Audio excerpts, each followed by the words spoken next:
Welcome to HardScript. Help me reach 5,000 subscribers. Support the video with a like and leave your thoughts in the comments. Don't touch me, you're annoying. That's what she said one night, her voice flat, her eyes glued to her phone. No hesitation, no apology, just dismissal. For a moment, I stood there, stunned. Not because of the words themselves, I'd felt her distance for months, but because of how easily they rolled off her tongue. Like brushing me aside was second nature now. She didn't even look up to see what the words did to me. She just kept scrolling. Normally, I would have tried to smooth it over. I would have asked what was wrong, if she was stressed, if I could fix whatever was bothering her.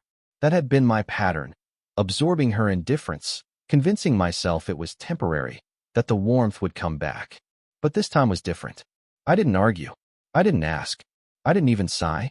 I turned, walked into the other room, and let silence settle over the house. She expected conflict, maybe even begging. What she got instead was nothing, and that nothing spoke louder than I ever had before. That night, I lay awake, staring at the ceiling. The phrase echoed in my head, not because it hurt, but because it revealed the truth I had refused to admit. She no longer saw me as a partner. She saw me as a nuisance, an inconvenience. And once you cross that line, there's no going back. The next morning, she acted as if nothing had happened. She made coffee, hummed a tune, her voice deliberately light. She waited for me to bring it up, to ask why she had said it. I didn't. I ate my breakfast, read the news on my phone, and left for work without a word. Her smile faltered as the silence stretched. That day at the office, something shifted in me. I threw myself into work, into the gym afterward, into conversations with people I had overlooked. I wasn't chasing distraction. I was reclaiming parts of myself I had buried. And the more I pulled away, the clearer my reflection became. She thought her words would push me down. Instead, they lit the fuse. She had no idea yet. But that moment at the kitchen table wasn't just her rejecting me. It was me finally rejecting the version of myself that tolerated it. And soon, she would learn what it felt like when the man she dismissed stopped reaching for her altogether. The silence between us grew heavier after that night. She noticed it, though she didn't admit it. She made little comments, tried to bait me into conversation, but I kept my responses short. Not cold, just measured. For the first time, I wasn't chasing her mood. I wasn't bending to fit whatever version of me she decided was tolerable. Instead, I turned inward. I pushed harder at the gym, not out of anger, but out of clarity. My body changed quickly. Weight I had carried for years melted off. Strength I'd neglected returned. I cleaned up my diet, stopped wasting time scrolling through nonsense, and replaced it with reading, planning, and focusing on myself. Within weeks, I felt sharper. My clothes fit differently.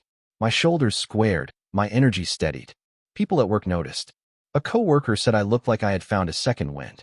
Another joked that I must be training for something. I just smiled. I didn't explain. The changes weren't only physical. My conversations shifted too. I started paying attention to people again, not with the desperation of someone seeking validation, but with the calm presence of a man who finally knew his own worth. And that presence drew people in. Women at work laughed more at my jokes, lingered a little longer in conversations.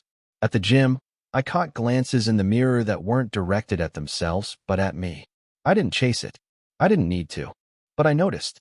And more importantly, so did she. At home, she began to study me differently. She asked why I was getting up earlier, why I stayed later at work, why I had new energy in my step. I gave her the same answer every time. I was busy. That word gnawed at her. Busy meant she wasn't the center anymore. Busy meant I had shifted the gravity of my life away from her orbit. One evening, when we crossed paths in the kitchen, she reached for my arm almost instinctively. For months, she had been the one pushing me away, telling me not to touch her. But now, her touch lingered. I moved past her calmly, grabbing my keys, heading out the door without a word. Her eyes followed me, confusion clouding what once was arrogance. She had told me I was annoying. But now, the same man she dismissed was being noticed by others. And that reality shook her more than she wanted to admit. It didn't take long for her to notice the shift. She saw it in the way people looked at me when we went out together, the subtle glances from waitresses, the smiles from women in passing. At first, she pretended not to care, but her silence spoke louder than words. One evening, we were at a friend's gathering. The room buzzed with conversation, laughter, glasses clinking. I was speaking with a couple of women about a new project at work, nothing more than casual conversation. But I saw it. The way her eyes narrowed, the way she hovered just close enough to overhear. When one of them touched my arm as she laughed, my wife's entire expression shifted. She interrupted the conversation abruptly, her tone sharp, pulling me aside under the pretense of needing me for something trivial. That was the first crack in her mask. The same woman who once pushed me away now suddenly wanted to stake her claim. Back at home, she was restless. She asked questions that sounded casual on the surface. Who were those women? Why were they so interested in talking to me? Why had I stayed in the conversation so long? Her voice carried something she couldn't hide: jealousy. I answered calmly, briefly, and went about my evening. I didn't explain myself, didn't reassure her. I simply moved on. That lack of reaction rattled her more than the conversation itself. She was used to me bending, trying to prove myself. Now, my indifference left her spinning. Days later, at the gym, it happened again. A woman I'd spoken to before smiled and waved as I walked in. My wife wasn't with me, but word got back to her through mutual acquaintances. She asked why people were suddenly noticing me, why I was drawing so much attention. I told her the truth. I didn't notice. That answer was both honest and cruel. Because she noticed. The irony was sharp. She had once told me not to touch her, that I was annoying. She had made rejection a habit. But now, when others began to see value in me, she couldn't handle it. The attention she had withheld so easily was now the very thing she was desperate to control. For the first time, she was the one feeling replaced. And that fear was just the beginning of her unraveling. Her shift was almost theatrical. The same woman who once brushed me off with a wave of her hand now lingered around me. Her tone softer, her touch tentative. She started making small gestures. Coffee waiting in the morning, my favorite meal on the table at night. Little compliments she hadn't used in years. To anyone else, it might have looked like affection. To me, it looked like panic. The first time she reached for my hand on the couch, I let it rest there for a moment before standing up and walking into the other room. The silence afterward was deafening. She had expected me to cling to the gesture, to breathe relief into it. Instead, I treated it like nothing at all. She grew bolder after that, trying harder with each attempt. She suggested a weekend trip, something we hadn't done in ages. She bought new clothes, styled her hair differently, as if reinventing herself would erase the words she had once thrown at me. But her timing was off. She was no longer doing these things because she wanted to. She was doing them because she was afraid of losing control. The irony was brutal. Months ago, I would have given anything for her attention, her touch, her effort. Now, I saw through it too easily. The warmth wasn't genuine, it was strategy. And nothing is colder than affection served out of desperation. At dinner one evening, she leaned across the table, her smile forced but determined. She asked if I had noticed how much she was trying. I set my fork down, met her eyes, and said nothing. The weight of that silence shattered her forced smile. She excused herself, retreating to the bedroom, leaving me to finish my meal alone. Meanwhile, my focus remained on myself. I was thriving at work, stronger at the gym, sharper in every part of my life. The more I built, the clearer it became that I no longer needed what she was scrambling to give. She was offering a version of herself I had begged for years ago, but now it felt empty, because I wasn't begging anymore. She thought she could win me back with gestures. What she didn't understand was that the moment I stopped reaching for her, the game was already over. And with every attempt she made, my silence reminded her of that truth. The breaking point came at another gathering. A friend of mine had invited us both, not realizing the silent were already raging beneath the surface. The place was alive with music, laughter, and conversation. People milled around the backyard, drinks in hand, the smell of grilled food drifting in the air. I kept to myself, calm and steady, chatting with old friends about work and fitness, the kind of things that required no weight, no drama. She hovered nearby at first, then gradually inched closer, slipping into conversations I was having. Her comments came sharp, laced with bitterness, though she tried to mask them with humor. At one point, a woman complimented me on how much healthier I looked, how focused I seemed lately. Before I could respond, my wife cut in. Her tone was biting, louder than it should have been. She said I was just pretending, that it was all for show. The laughter around us faded into silence. Every eye turned toward her. I didn't react. I didn't defend myself. I simply set my drink down, offered a polite nod, and walked away. My calmness left her standing there, exposed. The mask she had tried to keep in place slipped completely in front of everyone. She tried to recover, to laugh it off, but the tension was thick. Whispers followed, eyes lingered on her. And when I rejoined another group, people didn't look at me with suspicion. They looked at her, questioning. Later that night, she confronted me in private, her voice trembling with anger. She accused me of embarrassing her, of making her look unstable. The irony cut deep. I hadn't raised my voice once. She had done it all on her own. I let her words wash over me without a response. The more she pushed, the more obvious it became to both of us. The power she once held was gone. My silence was stronger than any outburst, and she was beginning to understand that everyone else could see it too. Driving home, I realized something had shifted permanently. She had always relied on controlling the narrative, but now the story was writing itself without her. And every scene revealed the same truth. She was unraveling, while I was becoming untouchable. She had once dismissed me as annoying. Now, she was the one desperate not to be dismissed. After the embarrassment at the gathering, her tone shifted again. She stopped with the forced affection and the clumsy charm. Instead, she reached for the practical chains, the bills, the accounts, the routines we once shared. If she couldn't win me emotionally, she would try to hold me logistically. It began with an email about the mortgage. She said she needed me to handle a payment, that her card wasn't going through. I ignored it. 2 days later, she showed up at my door with the same story, waving papers, insisting that I couldn't just walk away from responsibilities. I let her stand there, her voice rising, while I calmly explained that everything was already being split. She no longer had access to my accounts. Every detail was being shifted into separate columns, hers and mine. She looked at me like I had betrayed her, but in truth, she had betrayed herself months ago. The following week, she tried again with the utilities. She claimed she couldn't log in, that she needed my help.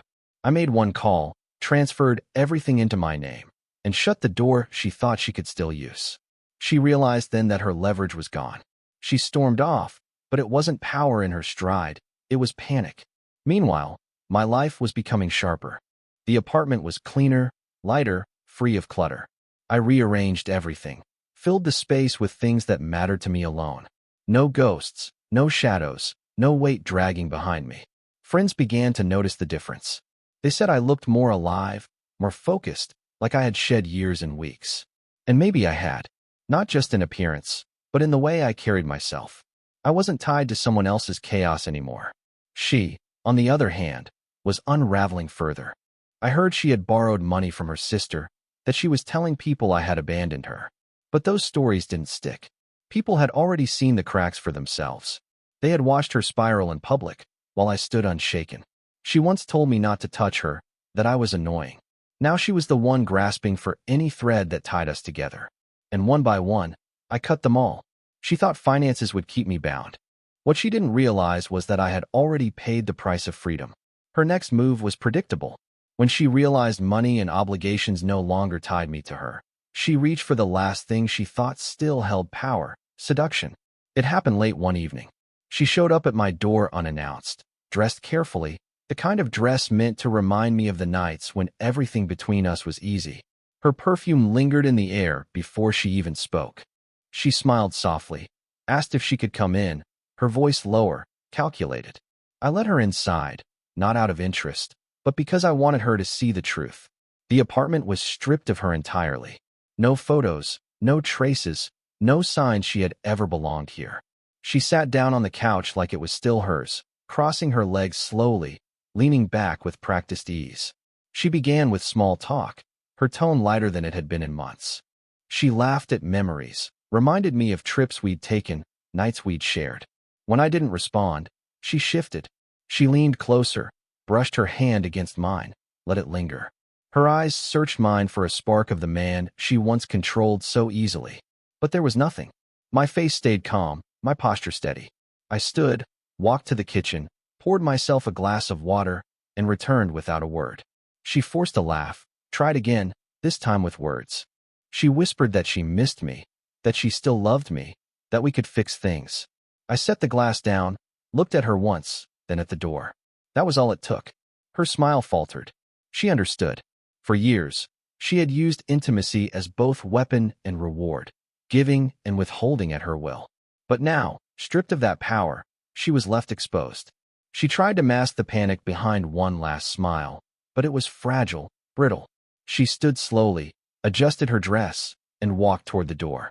She glanced back once, waiting for me to stop her. I didn't.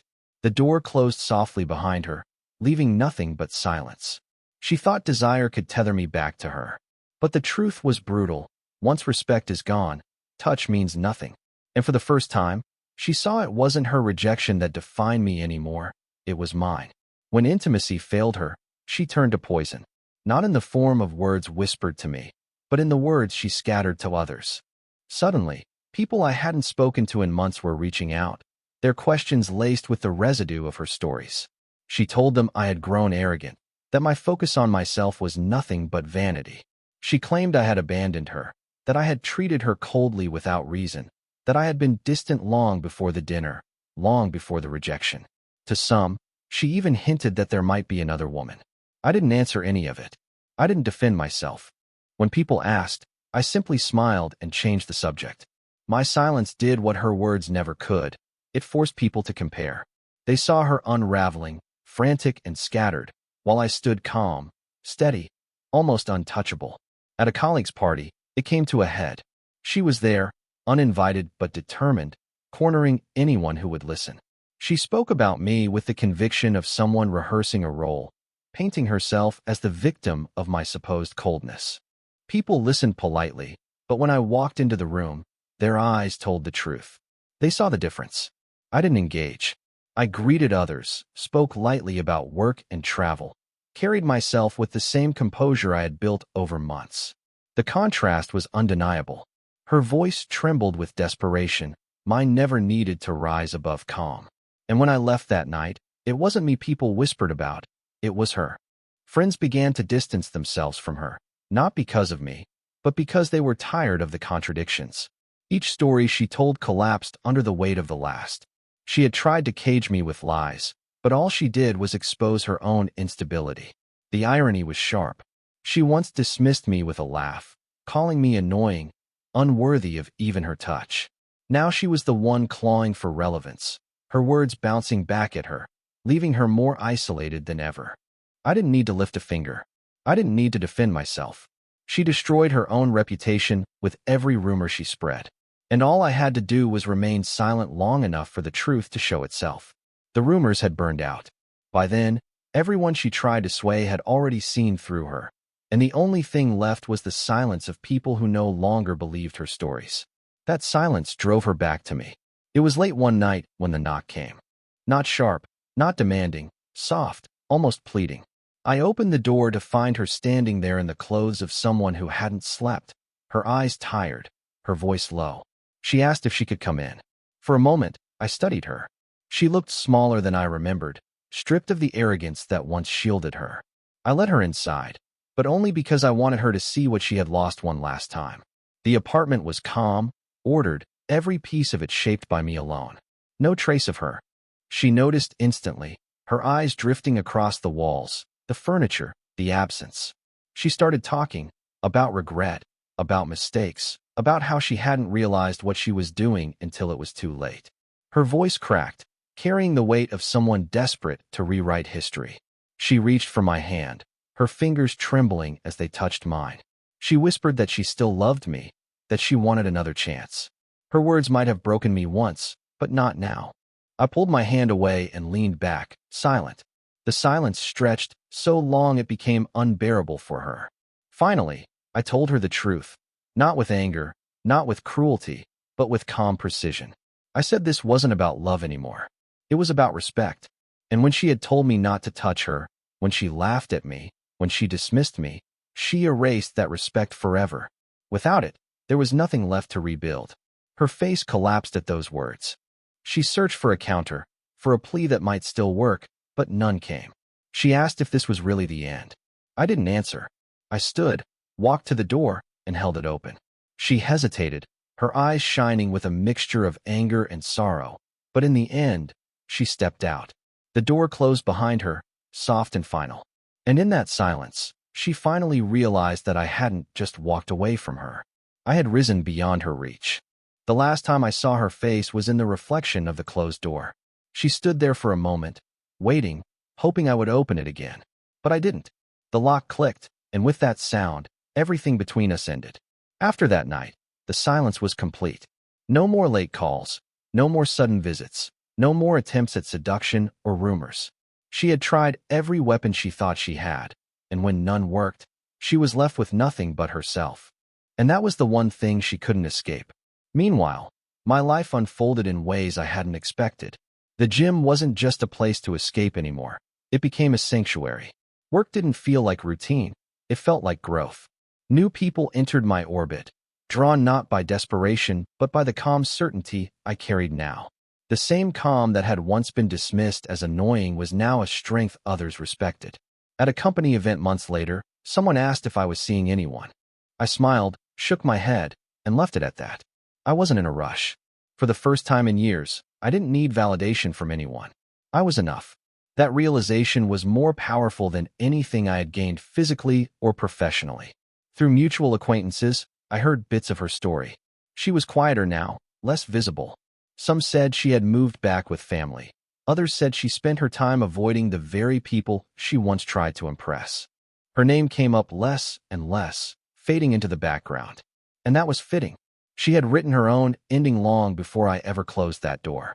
One evening, I found myself walking past the same restaurant where we once had dinner together, the night she first pulled away from me. I stopped outside for a moment, listening to the laughter spilling out from inside, watching strangers enjoy their night. And it struck me how far I had come from that version of myself. The man who would have begged, explained, compromised. That man was gone. What remained was someone she couldn't touch, someone she couldn't define, someone who no longer existed for her at all. She had once told me not to touch her, that I was annoying. In the end, I didn't touch her life anymore either. And that absence was the deepest cut of all.